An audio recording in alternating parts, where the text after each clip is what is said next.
J'ai vu passer un sondage récemment, un sondage effectué auprès de 23 000 adultes dans 29 pays sur 4 continents et les résultats sont troublants.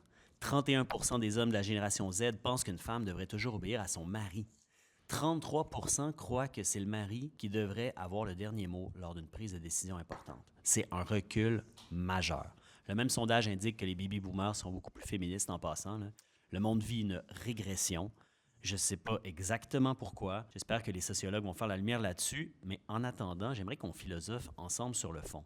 Quand le féminisme recule, les droits des femmes reculent, la société recule, et c'est aussi l'amour qui recule.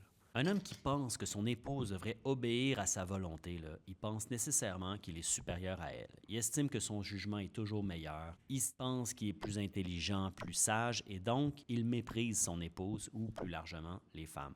Est-ce qu'on peut aimer une femme qu'on méprise? Évidemment non. L'amour et le mépris, ça va pas ensemble. Alors cet homme qui veut être obéi et qui n'aime pas les femmes, que perd-il? Qu'est-ce que son sexisme lui fait sacrifier?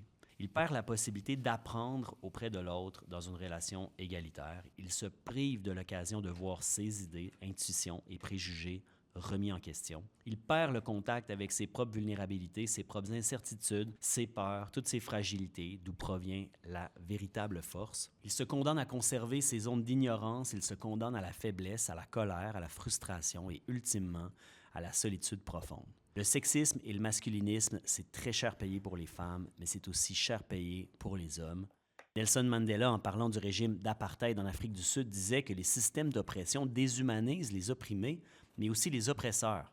Cette règle-là s'applique au système d'oppression patriarcale. Il déshumanise les hommes.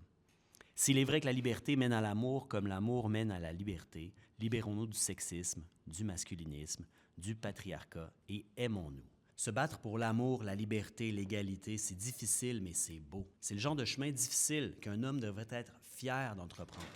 Le masculinisme, le mépris, l'orgueil, la domination, le ressentiment et l'ignorance, c'est facile. Tous les hommes seraient capables d'en rester là. C'est pas impressionnant. C'est pas comme ça qu'un homme prouve sa valeur. Et voilà, j'ai fait des beaux petits cantuccini. Je vais en donner à ma fille, elle va être contente. Et moi, je vais prendre lui.